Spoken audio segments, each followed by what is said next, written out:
Hello everyone, कैसे हैं आप लोग। मैं सेल्फ सुमित ग्रोवर।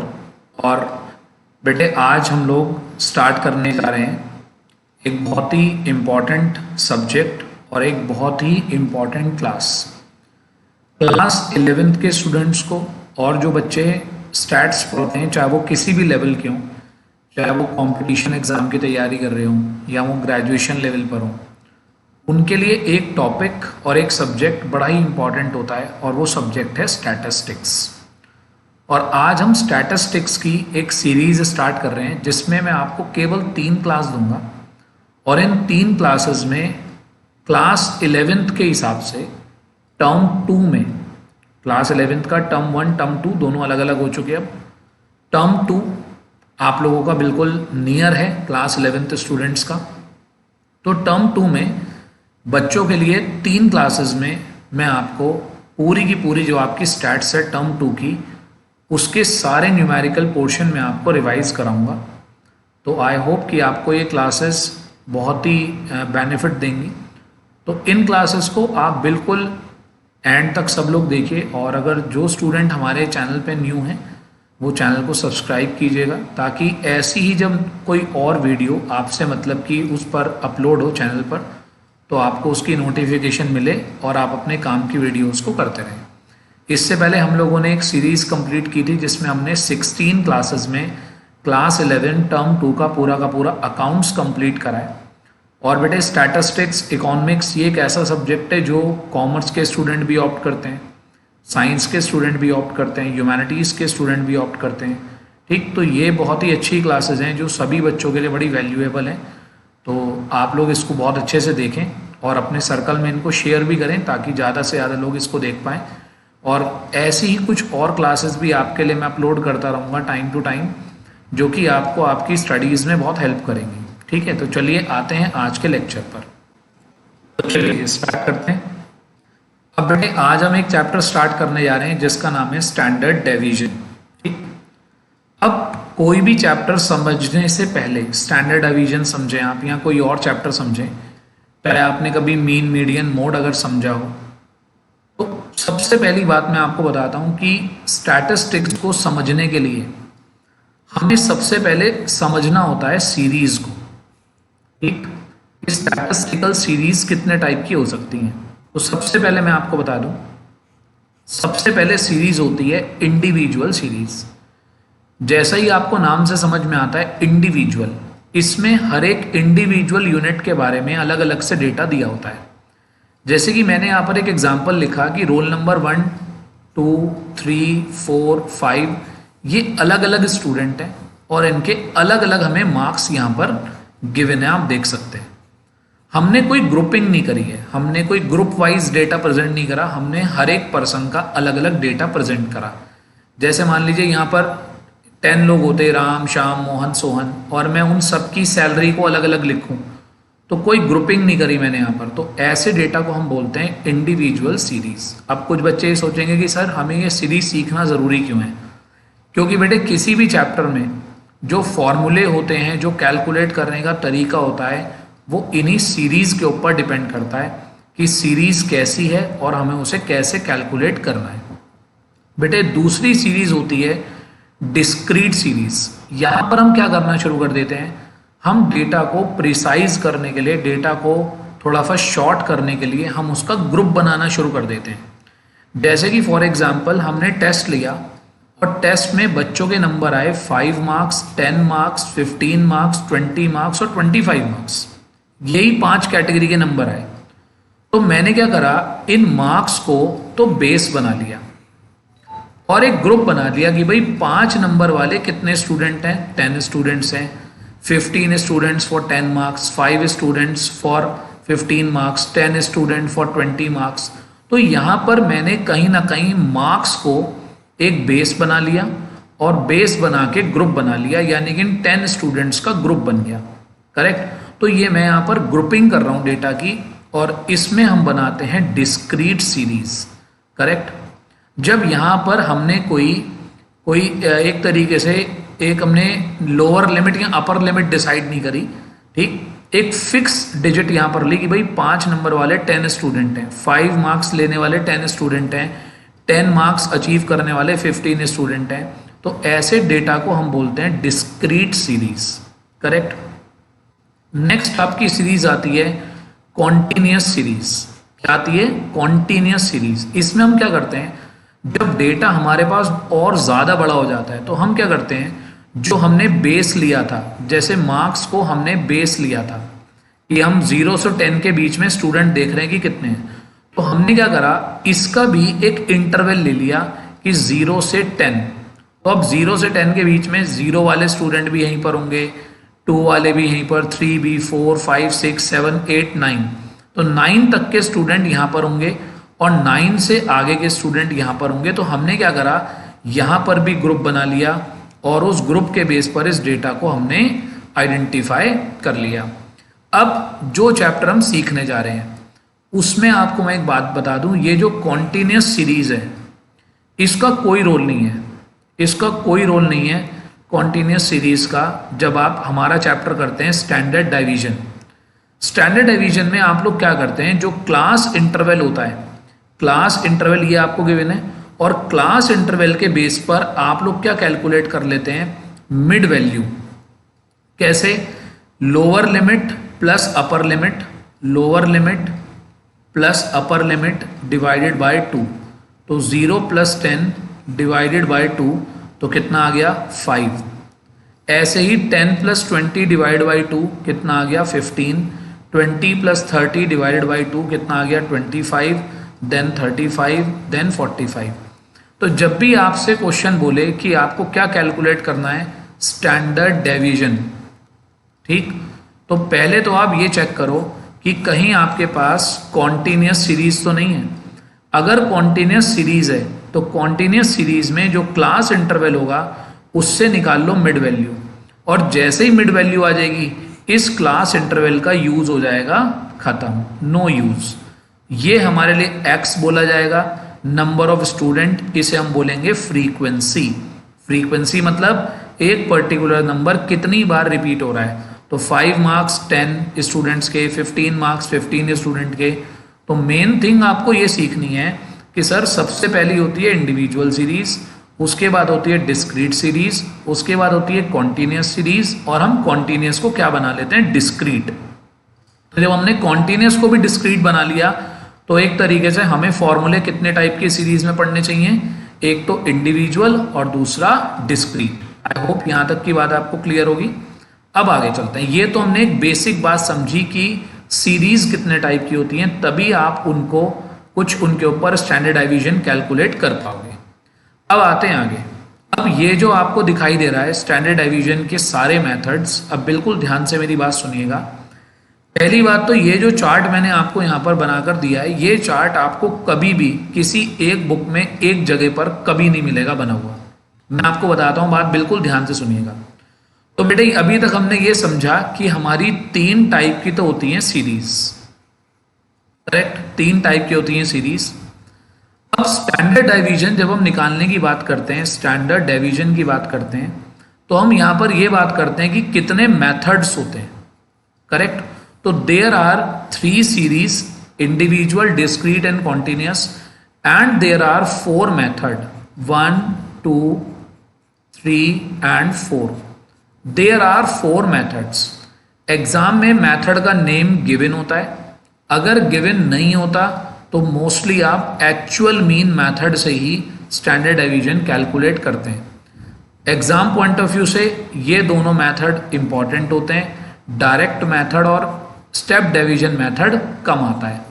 ये टेबल मैंने आपको इसलिए एक जगह दी है क्योंकि इसमें आपको कोई दिक्कत नहीं आएगी लर्न करने में कि भाई किसका फॉर्मूला क्या होता है। पहले मैं आपको पूरी अपनी बात समझाऊंगा, उसके बाद इसी डायग्राम पर, इसी टेबल के ऊपर आपको दोबारा लेकर आऊँगा और फिर मैं आपको बताऊंगा कि बेटे ये जो फॉर्मूले हैं, ये फॉर्मूले कैसे बनाए जाते हैं, आपको याद ही नहीं करने पड़ेंगे। तो आप अभी पूरी क्लास आराम से देखिए, फिर मैं आपको बाद में लेकर आऊँगा इन फॉर्मूलाज को कैसे बनाया जाए। क्लियर?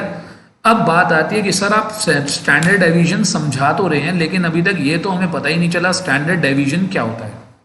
बेटे ध्यान से सुनिएगा, हमारे पास एक सीरीज होती है, हमारे पास एक डेटा होता है, एक सीरीज होती है, और हम उसका कैलकुलेट कर लेते हैं मीन। मान लो ये हमारा डेटा है, ये हमारा बहुत सारा डेटा है, बहुत सारी डिजिट्स हैं, और इन डिजिट्स में से हमने क्या करा, एक डिजिट फाइंड आउट कर ली और इसे हमने कह दिया कि ये डिजिट है मीन, ये डिजिट है मीन। अब हम यहां पर ये देखना चाहते हैं कि ये जो मीन है, मीन अपनी डिजिट से कितनी डेविएट करती है, मतलब कितनी दूर है, इनमें कितना डिस्टेंस है, यानी कि ये जो मीन है ये अच्छे से अपनी सीरीज को रिप्रेजेंट कर भी रहा है या नहीं कर रहा। करेक्ट। चलो एक छोटी सी बात मैं आपको बताता हूं। एक फॉर एग्जाम्पल मैंने एक एग्जाम्पल लिखा 5, 10, 15 और 50, ठीक, और चलो ले लेते हैं 100। इसका मीन कैलकुलेट करो। इसका मीन कैसे कैलकुलेट होगा, इन सब का आप टोटल कर लोगे, इन सब का टोटल करके आया 180 डिवाइडेड बाई 5, तो इनका मीन आया निकलकर 36। तो आप ये चेक करना चाहते हो कि ये जो 36 है ये इस सीरीज का कितना अच्छा प्रेजेंटेशन कर रहा है। अब आप ये देखो 36 100 से कितना दूर है, कहाँ 100 कहाँ 36, तो ये 36 कहाँ इस 100 को प्रेजेंट कर रहा है, और ना ही ये 36 5 को रिप्रेजेंट कर रहा। तो हम यहाँ पर ये देखते हैं कि ये जो मीन हमने कैलकुलेट करा था वो इन डिजिट्स को प्रेजेंट कर भी रहा है या नहीं कर रहा, इनका रिप्रेजेंटेटिव है भी या नहीं है। इसको कैलकुलेट करने के मेथड हम यहाँ पर सीखते हैं। इस चैप्टर के अंदर जितने भी फॉर्मूले यूज होंगे वो इस स्लाइड में आपके सामने प्रेजेंट हैं। जब जब इनका मैं आपको क्वेश्चन कराऊंगा इनके फॉर्मूले भी मैं आपको बताता जाऊंगा और यहाँ से रिवाइज भी कराता जाऊंगा। ये स्लाइड आप सबसे लास्ट में भी यूज कर सकते हैं रिवीजन करने के लिए, ठीक है। चलिए अब आप इतनी बात समझ गए कि सर पहले होती है इंडिविजुअल सीरीज, फिर होती है डिस्क्रीट सीरीज, फिर होती है कॉन्टिन्यूस सीरीज, ठीक। तो मैं अब आपको ऐसे समझाऊंगा। पहले मैं आपको समझाऊंगा एक्चुअल मीन मेथड तीनों टाइप की सीरीज में, फिर समझाऊंगा एज्यूम मीन मेथड तीनों टाइप की सीरीज में, फिर समझाऊंगा डायरेक्ट मेथड तीनों टाइप की सीरीज में, फिर स्टेप डिवीजन मेथड तीनों टाइप की सीरीज में। अच्छा एक और बात, सर हमारा आधा काम तो कम हो गया। आपने अभी कहा था कि डिस्क्रीट सीरीज जो है, डिस्क्रीट को सॉरी कॉन्टिन्यूस सीरीज को आप किस में कन्वर्ट कर सकते हैं, डिस्क्रीट में। तो देखो जरा यहाँ पर क्या लिखा है मैंने, यहाँ पर लिखा है कि जो फॉर्मूला डिस्क्रीट का होता है वही फॉर्मूला क्या होता है, कॉन्टिन्यूस का होता है। क्योंकि कॉन्टिन्यूस सीरीज से अभी अभी मैंने आपको बताया था कि कॉन्टिन्यूस सीरीज से अगर हम मिड वैल्यू निकाल लें तो वो क्या बन जाती है, डिस्क्रीट। तो उसके ऊपर फॉर्मूला भी किसके लगेंगे, डिस्क्रीट सीरीज के। तो आपको बस समझनी कौन सी है, इंडिविजुअल और डिस्क्रीट। चलिए जी अब आते हैं, एक और टर्म आती है इसके अंदर जिसका नाम है कोफिशिएंट ऑफ वेरिएशन। कोफिशिएंट कैसे निकालते हैं, इसको शॉर्ट फॉर्म में CV से प्रेजेंट करते हैं, कोफिशिएंट ऑफ वेरिएशन। बेटे यहां पर ये मतलब है जब हम ये कोफिशिएंट निकालेंगे, कोफिशिएंट परसेंटेज में आता है, तो ये परसेंटेज जितनी ज्यादा आएगी इसका मतलब डेटा में वेरिएशन उतना ज्यादा है। करेक्ट। अगर जितनी कम परसेंटेज आएगी इसका मतलब डेटा में वेरिएशन उतना ही कम है।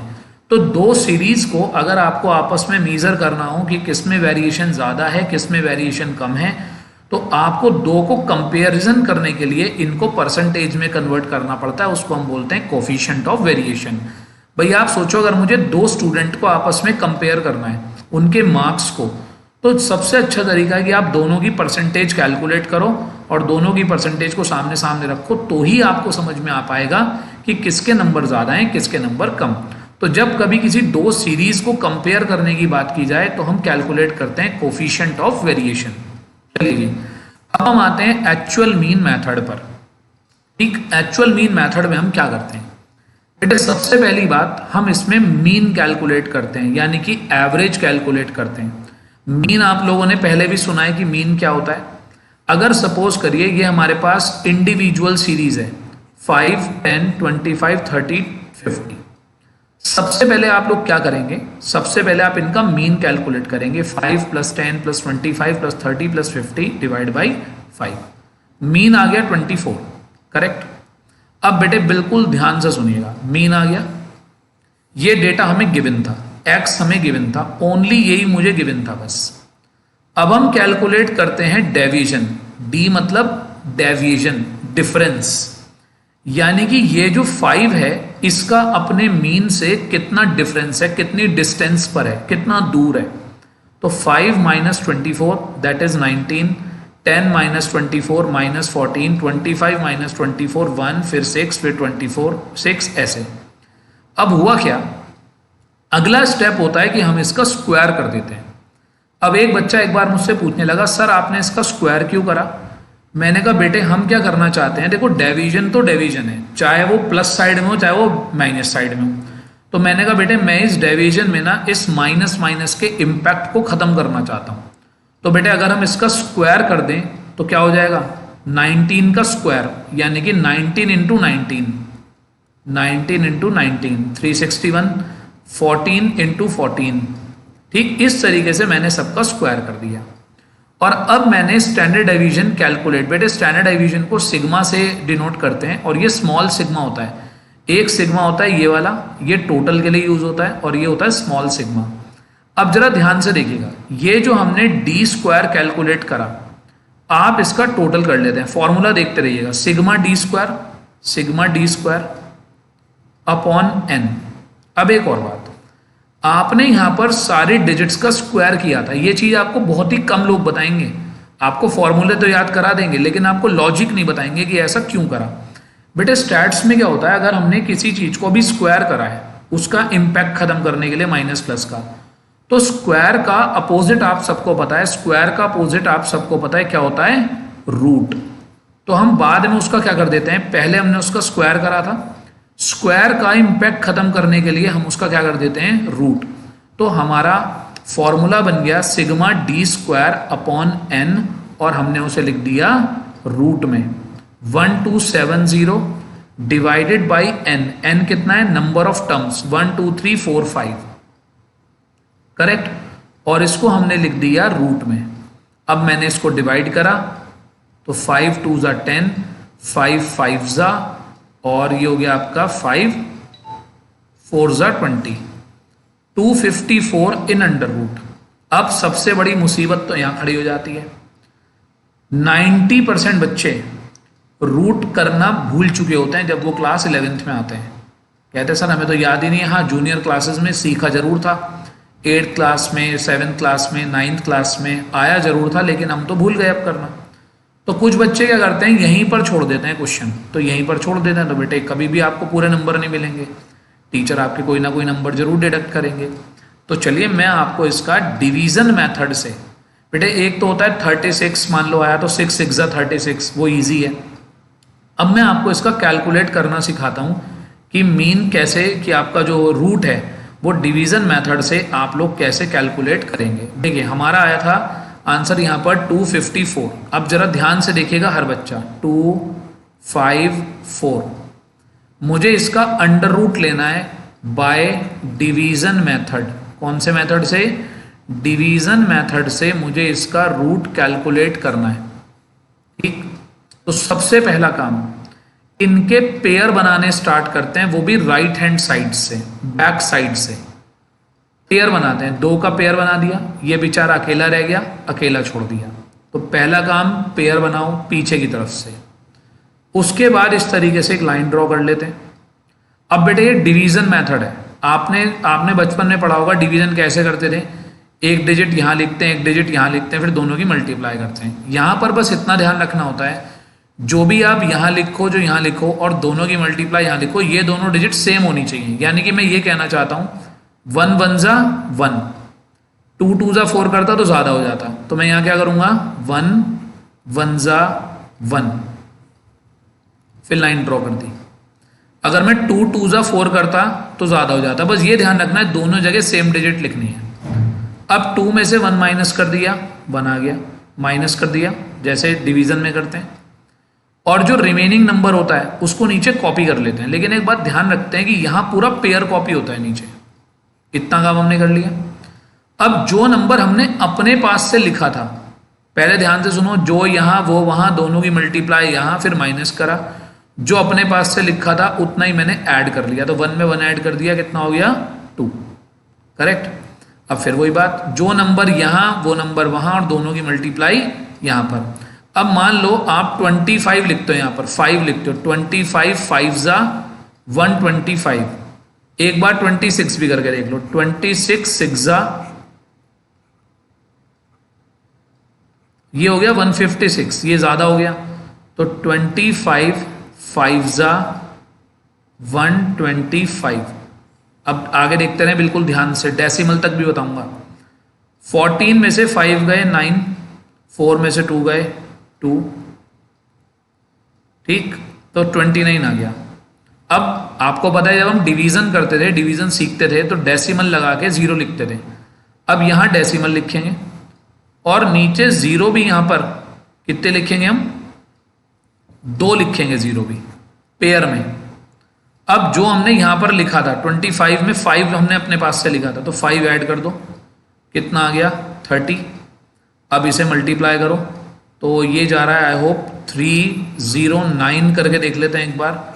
9 9 जा 81 का 1 कैरी 8 900, यहाँ पर आ गए 8 9 3 जा 27, तो 309 9 जा कितने हो गए 2781, तो यानी कि 15.9 ये आपका आ गया आंसर 15.9। और उसके ब्रैकेट में अप्रॉक्स लिखना ना भूलें आप। क्या आया था आंसर 15.9 अप्रॉक्स। ठीक है जी, आप 2 डिजिट तक भी कैलकुलेट कर सकते हैं। 2 डिजिट तक भी ऐसे ही करते, डेसिमल तो लगा ही दिया था, नीचे 2 0 बढ़ाते और उसके बाद बिल्कुल वैसा ही फॉलो करते रहते। अगर किसी को डिवीजन मेथड समझ में ना आया हो, अभी एक बार दोबारा इसको देख लीजिए, थोड़ा सा रिवाइंड करिए, दोबारा देखिए कि हमने रूट कैसे कैलकुलेट किया है। करेक्ट, ये हमारा क्वेश्चन हो गया इंडिविजुअल मेथड से। तो अब आप देखिए हमने इसके अंदर स्टेप क्या फॉलो करें, ये स्टेप अपने पास जरूर नोट करिएगा। स्टेप नंबर 1, स्टेप नोट कीजिए सब लोग कि क्या स्टेप थे। बेटे एक बार में आपको पूरी बात समझ में आ जाएगी। स्टेप 1, सबसे पहले हमने क्या करा था, कैलकुलेट मीन। कैलकुलेट करो मीन। मीन कैसे निकलेगा, सिग्मा x अपॉन n करके। स्टेप नंबर 2 हमने क्या करा था, स्टेप नंबर 2 में कैलकुलेट डेविएशन। डेविएशन को हम बोलते हैं d, और d कैसे निकलता है, x माइनस एक्स बार। एक्स बार का मतलब मीन, हर एक डिजिट में से x बार को माइनस कर दो। Step 3, calculate d square. ये जो d निकाला था इसका स्क्वायर कर दो। क्यों कर रहे हैं हम ऐसा, to convert all divisions in positive number. हम हर एक नंबर को पॉजिटिव नंबर में कन्वर्ट करना चाहते हैं, इसलिए हम स्क्वायर कर रहे हैं। उसके बाद step number 4, do sigma D square. D square का क्या कर लीजिए, टोटल। और step 5, apply formula. Formula apply कर दीजिए, तो standard deviation equals to sigma D square upon n, और अंडर रूट करना नहीं भूलना। तो ये हो गया हमारा आपका कैलकुलेट करने का तरीका मीन से स्टैंडर्ड डेविएशन। और स्टैंडर्ड डेविएशन हमेशा केवल मीन से ही कैलकुलेट होता है, मीडियन या मोड का यूज इसमें नहीं किया जाता। आई होप यहां तक की बात क्लियर होगी आपको। चलिए अब आते हैं नेक्स्ट पे। बेटे नेक्स्ट है हमारी डिस्क्रीट सीरीज। अब डिस्क्रीट सीरीज और इंडिविजुअल में फर्क क्या होता है, मार्क्स के साथ साथ यहां पर नंबर ऑफ स्टूडेंट भी होते हैं, यानी कि फ्रीक्वेंसी भी होती है। अब बेटे बिल्कुल ध्यान से मेरी बात सुनिएगा प्लीज। मार्क्स आपको दे रखे, नंबर ऑफ स्टूडेंट भी। तो बेटे देखो ये जो यहां पर नंबर ऑफ स्टूडेंट हैं, ये जो नंबर ऑफ स्टूडेंट हैं ये है आपकी फ्रीक्वेंसी। और यही डिफरेंस होता है कि इंडिविजुअल और डिस्क्रीट सीरीज में।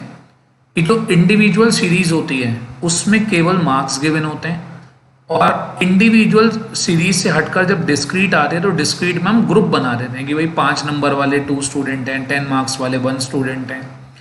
अब ऐसे में हम क्या करें, आप बिल्कुल मेरी बात ध्यान से सुनिएगा। हमने अभी पिछली क्लास में पिछले ही स्लाइड में क्या लिखा था कि सबसे पहला स्टेप होता है कि मीन कैलकुलेट करो। अब बेटे कुछ भी नहीं है, आप सबसे पहले डिस्क्रीट सीरीज का मीन कैसे कैलकुलेट करते हो आपने टर्म 1 में भी पढ़ा था, और उससे पहले की 9th-10th क्लास में भी आपने पढ़ा होगा। जब भी बेटे हमें मीन कैलकुलेट करना होता है यानी कि x बार, तो उसका फॉर्मूला होता है sigma F X upon sigma F. तो पहले तो आप स्टैंडर्ड डेविएशन की बात ही मत करो, क्योंकि हमारा मेथड चल रहा है actual mean method. Actual mean method नाम समझो, एक्चुअल मीन। सबसे पहले तो एक्चुअल में मीन कैलकुलेट करो। तो आपने क्या करा, ये x है ये f है, आपने दोनों की मल्टीप्लाई करके निकाला f इंटू एक्स। तो आपने एफ एक्स निकाल लिया f और x की मल्टीप्लाई करके, करेक्ट। तो ये आ गया मेरा सिग्मा एफ एक्स। तो अगर मैं यहां पर मीन कैलकुलेट करने की बात करूं तो sigma F X upon sigma F. तो मैंने मीन कैलकुलेट करा, सिग्मा एफ एक्स आ गया 140, यानी कि एफ एक्स का टोटल आ गया 140 और सिग्मा एफ आ गया 10। तो बेटे हमारा मीन आ गया 14। अब बताओ पिछले स्टेप में क्या लिखा था, हमें क्या कैलकुलेट करना है, हमें मीन कैलकुलेट करना है, हमें डेविजन निकालना है, क्योंकि इसका नाम क्या है, स्टैंडर्ड डेविएशन। तो डेविजन तो हमें निकालना ही निकालना है। चलिए जी डेविजन निकालते हैं। डेविजन का मतलब होता है कि हमारा जो मार्क है, जो इंडिविजुअल मार्क है, वो मीन से कितना दूर है, इसके और मीन के बीच में कितना गैप है, उसको हम बोलते हैं डेविएशन। तो डेविएशन है 5 minus 14 minus 9 minus 4 15 minus 14 plus 1 plus 6। फिर अभी मैंने क्या बताया था कि अभी मैंने आपको ये बताया था कि इस d का क्या कर दो स्क्वायर, क्योंकि हमें माइनस के डिजिट को क्या बनाना है, प्लस का। तो हमने इन सब का स्क्वायर कर दिया। तो देखिए अब तक का फॉर्मूला वही था, पहले मीन कैलकुलेट करा, फिर डेविजन निकाला, फिर डेविजन का स्क्वायर कर दिया। अब क्या करें, अब बेटे मेरी बात ध्यान से सुनना। अगर मैं आपसे ये कह दूं कि ये जो डेविजन है, ये जो डेविजन का स्क्वायर करा है, इसका मीन निकालो, इसका मीन निकालो। बेटे पिछले क्वेश्चन में भी हमने यही करा था, जो डेविजन का स्क्वायर आया था उसका मीन निकाला था। डेविजन के स्क्वायर का टोटल करा, जैसे सिग्मा एफ एक्स करते हैं, मैंने डी स्क्वायर का टोटल करा, उसको नंबर ऑफ टर्म से डिवाइड करा। अंडर रूट इसलिए करा क्योंकि पहले मैंने उसको स्क्वायर कर रखा था। अब सुनिए, यहां पर जो डेविजन आया है, डेविजन का स्क्वायर आया है, मुझे इसका मीन निकालना है। बेटे अगर ये इंडिविजुअल सीरीज होती तो मैं सीधा इसका टोटल करता, डिवाइडेड बाई n करता, हो जाता काम, निकल गया उसका मीन। लेकिन यहां पर ये सीरीज कौन सी है, ये सीरीज है डिस्क्रीट, और डिस्क्रीट सीरीज में आपको गिवन होता है f। तो अगर d का भी, d स्क्वायर का भी आपको मीन निकालना है, तो जैसे आपने fx करा था ऐसे यहां पर आपको करना पड़ेगा fd स्क्वायर, करेक्ट। क्योंकि आप क्या निकालना चाहते हैं, d स्क्वायर का मीन। d स्क्वायर का मीन इंडिविजुअल सीरीज में तो खाली d स्क्वायर का टोटल कर दो, निकल जाता है उससे। लेकिन डिस्क्रीट सीरीज में d स्क्वायर की मल्टीप्लाई करनी पड़ती है f से, तभी तो d स्क्वायर का मीन निकलेगा। तो हमने अगला कॉलम बनाया, f और d स्क्वायर की मल्टीप्लाई कर दी, यानी कि 2 into 81 162, 1 into 16 equals to 16, 4 into 1 equals to 4, 3 into 36 into 108। और अब बिल्कुल ध्यान से मेरी बात सुनिएगा, हमने मीन कैलकुलेट करना, हमें निकालना है स्टैंडर्ड डेविएशन। अब सुनिए ध्यान से बात। पिछला फॉर्मूला था sigma D square upon n. क्यों था, क्योंकि उसमें f था ही नहीं, यहां पर f है, तो इसका फॉर्मूला क्या होगा, sigma F D square upon sigma F in under root. तो सिग्मा एफ डी स्क्वायर कितना हो गया 290 डिवाइडेड बाई सिग्मा एफ का टोटल कितना है 10, तो यानी कि 29 इन अंडर रूट। क्लियर।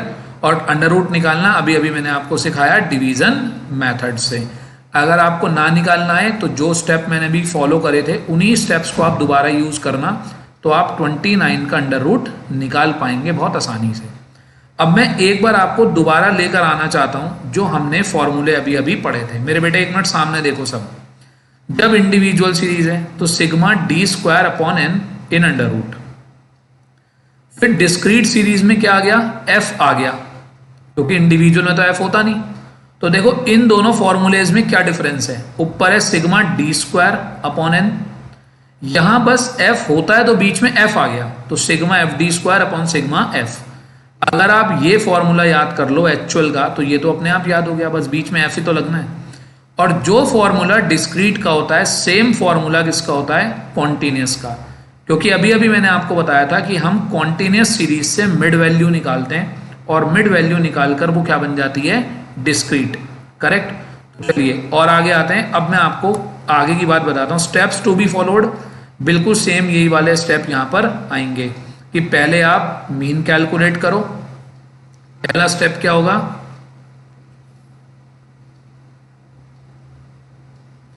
पहला स्टेप होगा कैलकुलेट मीन। बस अब की बार आप फॉर्मूला लगाओगे sigma F X upon sigma F.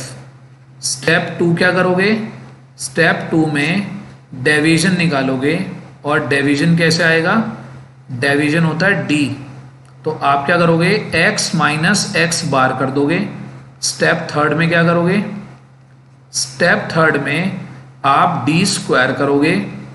Step 4 में क्या करोगे, स्टेप 4 में मैं देखो कुछ और लिख रहा हूं, ध्यान से सुनना, mean of D square. D square का मीन कैसे निकालोगे बेटे, पहले हमें क्या करना पड़ेगा, एफ डी स्क्वायर करना पड़ेगा। डी स्क्वायर की मल्टीप्लाई एफ से करनी पड़ेगी, तो F D square upon sigma F, और स्टैंडर्ड डेविजन कैसे निकलता है, sigma F D square upon sigma F in under root. तो एक बात मैं आपको बताऊं, स्टैंडर्ड डेविजन क्या है, standard deviation is the mean of square of deviations. जो डेविजन हम निकालते हैं उसके स्क्वायर का मीन वो होता है स्टैंडर्ड डेविजन। बस अंडर रूट तो हम इसलिए करते हैं कि पहले हमने स्क्वायर कर दिया था, उसके इंपैक्ट को खत्म करने के लिए हम क्या कर देते हैं, अंडर रूट कर देते हैं। क्लियर। अब आते हैं कॉन्टिन्यूस सीरीज में। मैं पहले आपको बता देता हूं, यहीं पर इसको सॉल्व करके दिखाता हूं आपको। ये दे रखा है आपको क्लास इंटरवल, तो आप क्या करेंगे, आप इससे कैलकुलेट कर लेंगे mid value x। 10 + 20 divided by 2, 15, 25, 35, 45, 55। अब जैसे ही आपने x निकाल लिया, इनका यूज हो गया खत्म, नो यूज।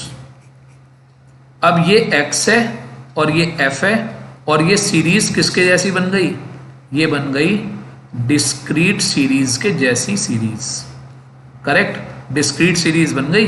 अब ये x है, ये f है, f और x की मल्टीप्लाई करो, मीन कैलकुलेट करो। ठीक, चलो करके दिखाता हूं। तो देखिए जी, हमने यहां पर क्या करा, ये आ गया हमारा क्लास इंटरवल, ये थी f। हमने इससे निकाला मिड वैल्यू। मिड वैल्यू को कह लेते हैं चलो x थोड़ी देर के लिए, x बोल देते हैं, हम हटा देते हैं। ये आ गई मिड वैल्यू। फिर हमने क्या करा, एफ एक्स करा, f और x की मल्टीप्लाई करी, ये आ गया सिग्मा एफ एक्स, ये आ गया सिग्मा f। ये हमने मीन निकाल लिया, दिस इज मीन। अब मीन का निकाला डेविजन, कैसे, x 15 माइनस 40.5, तो ये आ गए। ठीक, डेविजन। फिर क्या करा, डेविजन का स्क्वायर करा, डेविजन का स्क्वायर करा, और डेविजन के स्क्वायर की f के साथ क्या कर दी, मल्टीप्लाई। तो हमारा आंसर आता चला गया, और ये हमने लास्ट में फॉर्मूला लगा दिया sigma F D square upon sigma F. Continuous series बहुत ही कम पूछी जाती है, और अगर पूछ भी ले तो डरने की कोई बात नहीं है आपके लिए। ठीक, आपको बस क्या करना है बेटे, इसको मत देखना, इन सॉल्यूशंस को मत देखना, दोनों को, दोनों लाइंस को मत देखना।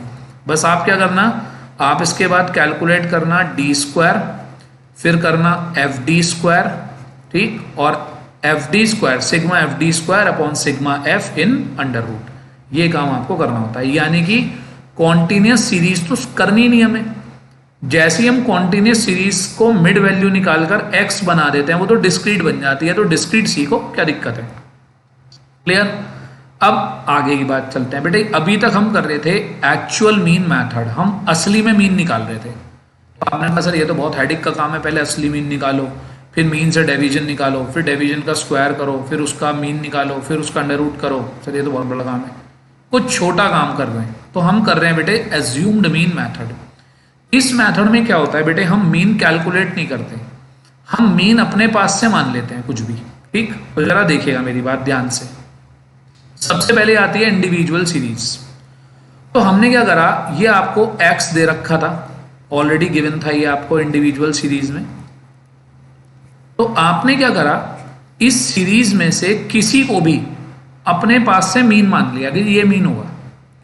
कुछ भी मान लेना जो तुम्हारा मन करे, तुम्हारा मन करे 5 मानना है, तुम्हारा मन करे 10 मानना है, 25, 30, 50, जो तुम्हारा मन करे उसे आपने एज्यूम मीन मान लिया। मैंने अपने इस क्वेश्चन में 25 को ए मान लिया, माने कि एज्यूम्ड मीन। ठीक, यानी कि मैंने अपने पास से ही मान लिया कि यार मीन तो 25 आएगा, आपने मान लिया मीन। अब आप निकालोगे डेविजन, जैसे पिछले क्वेश्चन में निकाला था, बस वहां फर्क इतना था कि वहां डेविजन एक्चुअल मीन मेथड का यूज करके निकाला था, जो सच में मीन आया था। यहां पर सच का मीन तो है ही नहीं, ये तो झूठ झूठ का मीन है। अब कोई बात नहीं, इसका भी डेविजन निकाल लो। डेविजन कैसे, x माइनस ए एज्यूम मीन, मैंने डेविजन निकाल लिया, काम फिर भी वही, डेविजन का स्क्वायर कर लिया, करेक्ट। अब बस यहां पर क्या होता है बेटे, फॉर्मूला थोड़ा सा बदल जाता है।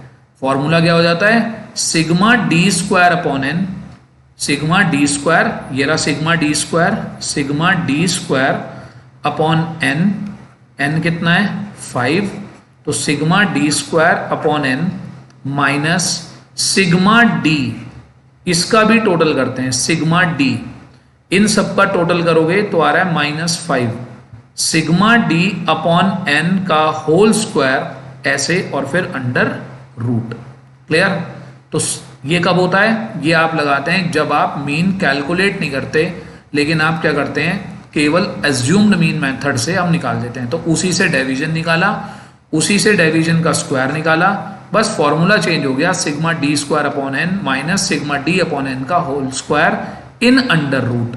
अंडर रूट तो हमें रखना ही रखना है, क्योंकि हमने यहाँ पर स्क्वायर करके माइनस की जगह प्लस करा था, इसलिए अब लास्ट में हमें अंडर रूट लगाना ही पड़ेगा। 254 आ गया, 254 का हमने अंडर रूट निकाला, आंसर आ गया 15.937। आई होप आपको बात क्लियर हुई होगी। तो ये था हमारा इंडिविजुअल सीरीज। ठीक, अब आते हैं इसी की एज्यूम मीन में डिस्क्रीट सीरीज पर। तो ये है हमारी डिस्क्रीट सीरीज, डिस्क्रीट सीरीज। अब देखिए ध्यान से बेटे, x भी मुझे गिवन है, ये भी मुझे गिवन है। अब क्या करें, पहले इनमें से किसी को भी मीन मान लो, एज्यूम मीन। मैंने मान लिया 10 को, तो 5 माइनस 5, 10 माइनस 10, 15 माइनस 10, 10, 20 माइनस 10, तो ये आ गया डेविजन। फिर आपको पता है क्या करते हैं हम, डी स्क्वायर करते हैं। ठीक, डी का स्क्वायर करते हैं, कर लिया। एफ डी स्क्वायर भी करते हैं, डी स्क्वायर की एफ से मल्टीप्लाई करते हैं। एक चीज और निकाल लेते हैं हम, एफ और D, F D, correct, F D का भी टोटल कर लिया यहाँ पे। अब फॉर्मूले में बस डिफरेंस कितना है, जरा बेटे ये वाला फॉर्मूला चेक करो, क्या था, sigma D square upon N minus sigma D upon N का होल स्क्वायर।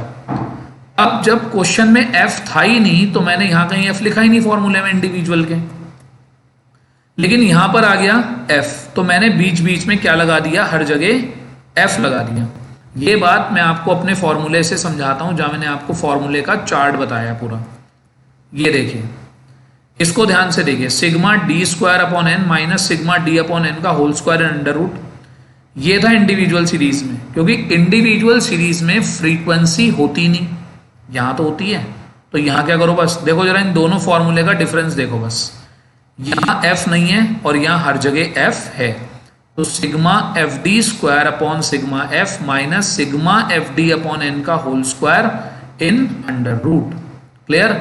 और यहां पर जो डेविजन निकालना है वो कैसे निकलना है, एक्स माइनस ए, और ए का मतलब है एज्यूम्ड मीन। सही।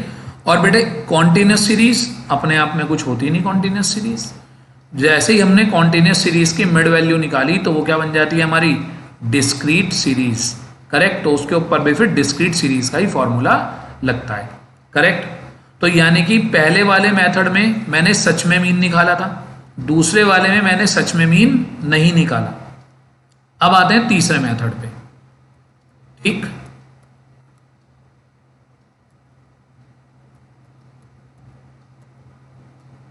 अब आते हैं तीसरे मेथड पे। तीसरे मेथड का नाम है डायरेक्ट मेथड। अब एक बच्चा आया कहता है सर ये भी बहुत टफ है, कि सर अब एज्यूम मीन मानो, ये तो बहुत कष्ट का काम है, पहले एज्यूम मीन माने। मैंने कहा चलो बेटे इसका एक और भी तरीका है जिसको बोलता है डायरेक्ट मेथड। हाईवे, गलियों गलियों से घूम के जाना ही नहीं, सीधा बाईपास पकड़ा और निकल गए, डायरेक्ट मेथड इसी को कहते हैं। यानी कि ना तो इसमें मीन कैलकुलेट करना, ना इसमें एज्यूम मीन मानना, सीधा कहाँ चले जाओगे आप, सीधा आप चले जाओगे डायरेक्ट मेथड को फॉलो करने से स्टैंडर्ड डेविएशन पे। अब सुनिएगा बात, डायरेक्ट मेथड कैसे लगाते हैं हम। डायरेक्ट मेथड में आपको x दे रखा होता है, ये इंडिविजुअल सीरीज है, ये है हमारी इंडिविजुअल सीरीज। डायरेक्ट मेथड में आपको ये सब दिया होता है, तो आपको करना क्या है, इसका सीधा स्क्वायर कर दो। अच्छा जी सर सीधा सीधा स्क्वायर, मैंने कहा हाँ।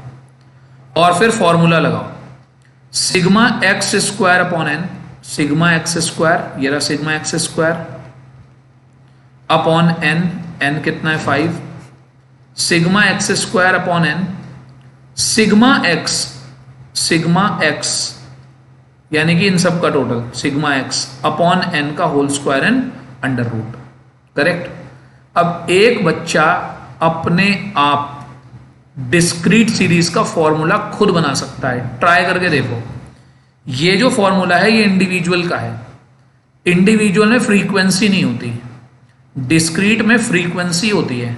तो अगर मैं यहाँ इन सबके बीच में sigma F X square upon sigma F minus sigma F X upon sigma F का whole square in under root कर दूं, इसी फॉर्मूले में मैंने हर जगह यहाँ बीच में एफ लगा दिया और नीचे एन की जगह सिग्मा एफ कर दिया। तो ये जो मेरा फॉर्मूला आ गया, ये आ गया मेरा किस चीज़ का फॉर्मूला, डायरेक्ट, आपने डायरेक्ट मेथड से डिस्क्रीट सीरीज निकाल ली, ठीक। तो आप समझिएगा मेरी बात, दोबारा से जाता हूँ अपनी टेबल पे, जो टेबल मैंने आपको स्टार्टिंग में बताई उस पर दोबारा जाता हूँ। देखिए ये है डायरेक्ट मेथड, इसमें ना तो मैं मीन कैलकुलेट करता, ना मैं मीन एज्यूम करता, मैं सीधा ही जो डिजिट हैं उनसे ही निकाल देता हूँ। ये वाला फॉर्मूला आपको लर्न करना है, sigma X square upon N minus sigma X upon N का होल स्क्वायर। ये था आपका इंडिविजुअल सीरीज में। जैसे ही डिस्क्रीट सीरीज हुई, बीच में हमने क्या फंसा दिया, एफ, बस बन गया हमारा किसका फॉर्मूला, डायरेक्ट मेथड से डिस्क्रीट सीरीज का फॉर्मूला। तो पता है आपको मैं एक बात बताता हूँ, आपको लर्न करना है ये, लर्न करना है ये, लर्न करना है ये और लर्न करना है ये आपको नीचे का कुछ लर्न ही नहीं करना होता। बच्चे इसलिए बड़े कंफ्यूज होते हैं, कहते हैं सर स्टैंडर्ड डेविएशन में तो बहुत सारे फॉर्मूले हैं। बेटे है ही नहीं बहुत सारे, 4 हैं, 1 2 3 4। इसमें एफ एफ एफ लगाते जाओगे, डिस्क्रीट का फॉर्मूला बन गया, और जो डिस्क्रीट का फॉर्मूला वही कॉन्टिन्यूस का फॉर्मूला है। क्लियर। तो मेरे हिसाब से तो बात आसान है, लेकिन कोई बात नहीं, बच्चों को लगती है थोड़ी थोड़ी भी टफ। जब आप इसको बार बार देखेंगे, बार बार इसकी प्रैक्टिस करेंगे, आपको भी सही लगने लगेगा सब कुछ। और अगर आप टर्म 2 की तैयारी कर रहे हैं, ठीक, तो मैं आपको बता दूं 1 और 2 मेथड, एक्चुअल मीन और एज्यूम मीन, इन्हीं 2 के आने के चांसेस होते हैं 95%। बहुत ही कम ऐसे चांस होते हैं कि डायरेक्ट मेथड या स्टेप डिवीजन मेथड का क्वेश्चन पेपर में आए। क्लियर। तो चलिए जी आगे आते हैं। तो हमने एज्यूम मीन भी कर लिया, हमने डायरेक्ट मेथड भी समझ लिया। अब जरा यहां देखो, ये आपका डिस्क्रीट सीरीज है, डिस्क्रीट सीरीज की, डिस्क्रीट सीरीज में आपका डायरेक्ट मेथड, तो x दे रखा है, f दे रखा है। क्या करा हमने, कुछ नहीं, हमने कुछ नहीं करा, हमने तो ये फॉर्मूला याद करा है बस।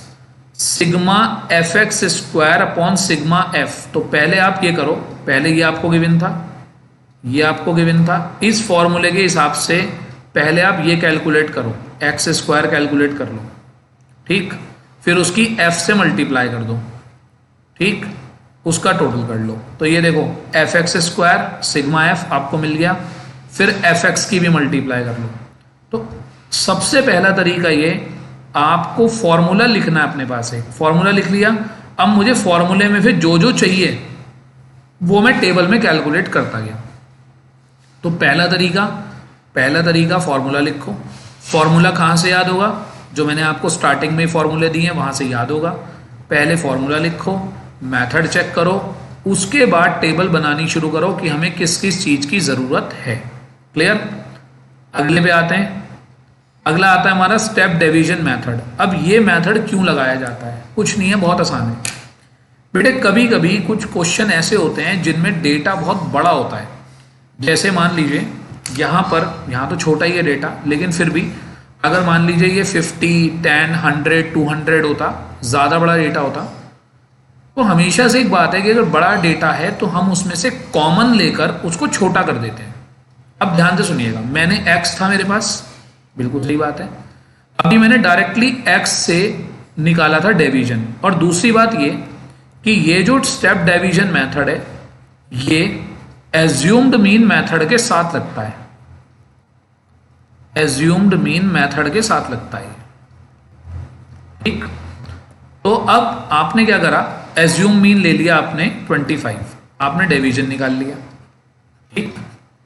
अब डिवीजन देखो 20, 15, 5, 25, इन सब में 5 कॉमन आ रहा है। तो आपने क्या करा, कॉमन फैक्टर ले लिया, उसको बोलते हैं C।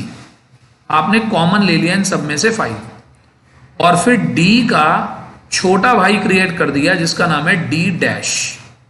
D डैश जब आप 20 में से 5 कॉमन ले लेंगे यानी कि डिवाइड कर देंगे तो आ जाएगा 4, 3, 0, 1, 5। अब जैसे ही आपने D से D डैश बना दिया तो D का काम खत्म हो गया। अब जो आप स्क्वायर भी करोगे वो किसका करोगे, D डैश का, तो D डैश का स्क्वायर। अब हमारा फॉर्मूला क्या है बेटे, मैं दोबारा दिखाऊंगा, यही तो मेन चीज है कि जो चीज यहां पर दे दी है मैंने वही आपके लिए सबसे ज्यादा इंपॉर्टेंट है। जरा देखो, इन दोनों फॉर्मूलाज को आपस में आप टैली करो, इसको और इनको, दोनों में कोई फर्क नहीं है। बस यहां लिखा है सिग्मा D डैश, यहां लिखा है D, यहां लिखा है D डैश। तो D डैश कब आता है, जब आप D में से कॉमन ले लेते हैं, ठीक। और बाद में क्या करते हैं, जो वैल्यू आपने कॉमन ली थी पूरा स्टैंडर्ड डिवीजन निकालने के बाद उसी कॉमन वैल्यू से क्या कर देते हैं, मल्टीप्लाई। यानी कि पहले जिससे आपने डिवाइड करा था लास्ट में उसी से मल्टीप्लाई कर दिया तो उसका इंपैक्ट अपने आप क्या हो गया, खत्म। तो इस तरीके से इसको किया जाता है। चलिए एक क्वेश्चन करते हैं इसका, देखते हैं कैसे करा जाएगा ये। तो ये आ जाइए आप देखिए, तो हमने D डैश स्क्वायर कर लिया।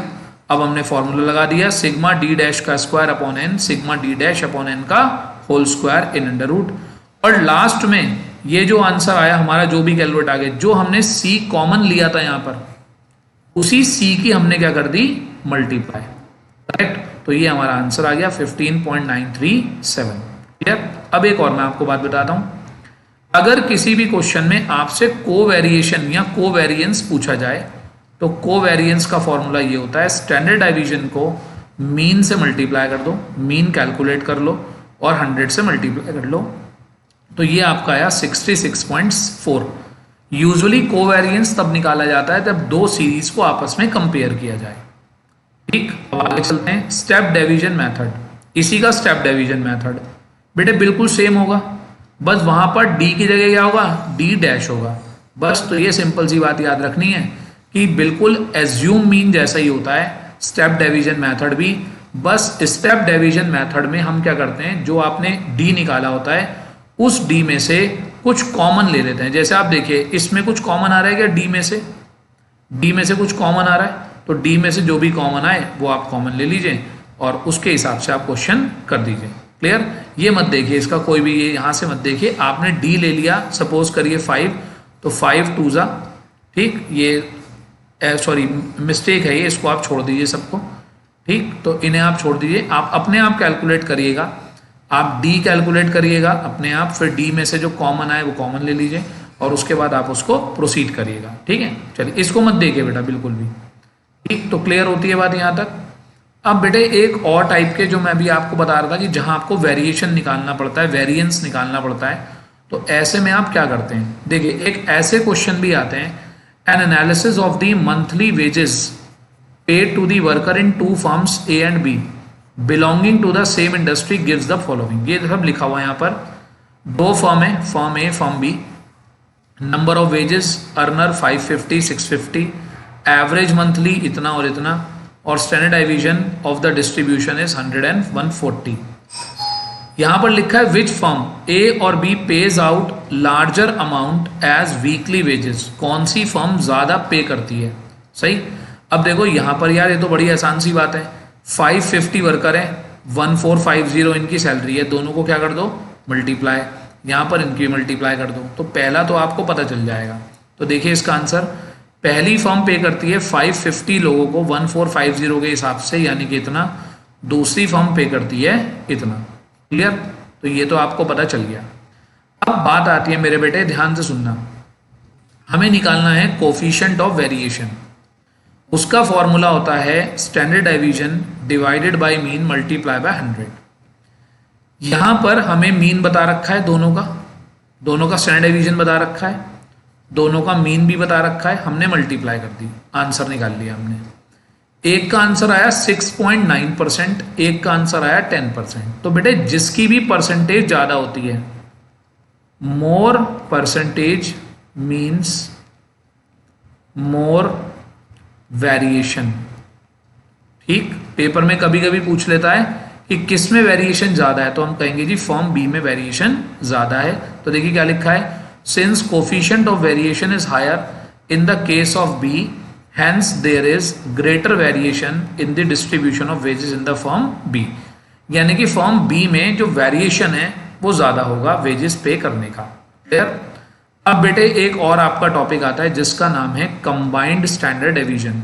ठीक, आ जाता है ये भी कभी कभी। अब इसमें आपको क्या स्टेप फॉलो करने होते हैं, मतलब आपको दो अलग अलग सीरीज दे देगा, कहेगा जी एक सीरीज का इतना मीन है, इतने नंबर ऑफ पर्सन है, दूसरी सीरीज का इतना मीन है, इतने नंबर ऑफ पर्सन है। ठीक, फिर आपको कैसे करना उसका, बड़े ध्यान से सुनना, कुछ भी दिक्कत वाली बात नहीं है। सबसे पहला काम, कंबाइंड स्टैंडर्ड डिवीजन कैलकुलेट करने के लिए सबसे पहले कैलकुलेट करो कंबाइंड मीन। दो अलग अलग सीरीज हैं, उनको एक साथ जोड़ दो, उनका एक साथ मीन निकालो। N1 X1 यानी कि पहली सीरीज में कितने टर्म्स हैं, इनटू पहली सीरीज का कितना मीन है, plus N2 X2 divide by N1 N2। इसे सॉल्व करते ही आ गया हमारा कंबाइंड मीन, पहली बात। अब कंबाइंड मीन हमारे पास आ चुका, पहला डिवीजन निकालो, जो पहले वाली सीरीज का मीन था उसमें से कंबाइंड मीन माइनस कर दो, X बार है कंबाइंड मीन, तो D1 आ गया। फिर दूसरी सीरीज का डिवीजन निकालो, दूसरी सीरीज के मीन में से कंबाइंड मीन माइनस कर दो, इतना आ गया। अब ये हमने निकाल लिया D1 और ये हमने निकाल दिया D2। क्लियर। अब इस D1 D2 का स्क्वायर करके रख लो, D1 का स्क्वायर और D2 का स्क्वायर कर लिया, बिल्कुल आसान है। अब ये फॉर्मूला लगा दो, N1 पहली सीरीज में कितनी टर्म्स थी, पहली सीरीज का स्टैंडर्ड डिवीजन कितना है उसका स्क्वायर, प्लस दूसरी सीरीज की टर्म, दूसरी सीरीज का स्टैंडर्ड डिवीजन का स्क्वायर, प्लस N1 पहली सीरीज के नंबर ऑफ टर्म, D1 का स्क्वायर, D2 का square divided by N1 plus N2 under root. Question करते हैं, number N1 N2 mean X1 X2 standard division 1 standard division 2। तो N1 N2 X1 X2 ये हमें दे रखे हैं। पहले हमने निकाला कंबाइंड मीन, कंबाइंड मीन आ गया 24।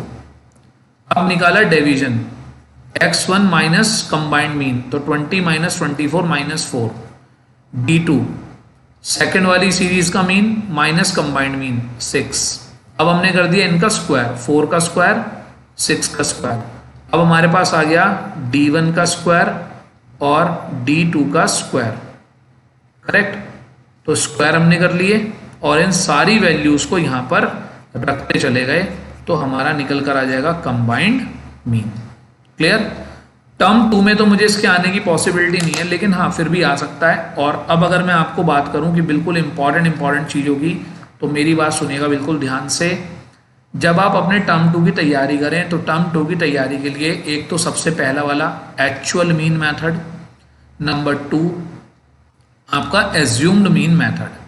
दो मेथड अच्छे से याद करके जाना, और करना भी क्या है, इंडिविजुअल वाले फॉर्मूले याद कर लेना, डिस्क्रीट में उसमें एफ लगाते जाना, और कॉन्टिन्यूस का फॉर्मूला तो वही होता है जो डिस्क्रीट का होता है। ठीक है। आई होप आपको यहाँ तक की मेरी क्लास क्लियर होगी। ठीक है बेटा, अगर यहाँ तक की क्लास आपको क्लियर है, समझ में आती है, तो अगली क्लास को और देखिएगा। अगली क्लास में मैं आपको कराऊंगा कोरिलेशन। ठीक, आप देख सकते हैं हमारा लेक्चर 2 जो शुरू होगा वो शुरू होगा कोरिलेशन का। आपका अगला टॉपिक आ रहा है पेपर के अंदर कोरिलेशन, तो कोरिलेशन की बात करेंगे अगले टॉपिक में। ठीक, तब तक आप इसे रिवाइज कीजिए अच्छे से, अपनी बुक के क्वेश्चंस कीजिए। ठीक, तो मेरे हिसाब से आपको कोई प्रॉब्लम नहीं आएगी। इस लेक्चर को 1-2 बार आप देख लीजिए, अपने पास नोट्स बना लीजिए, तो आपको बहुत अच्छा समझ में आएगा। ठीक है, तो चलिए मिलते हैं नेक्स्ट क्लास में। Thank you, have a nice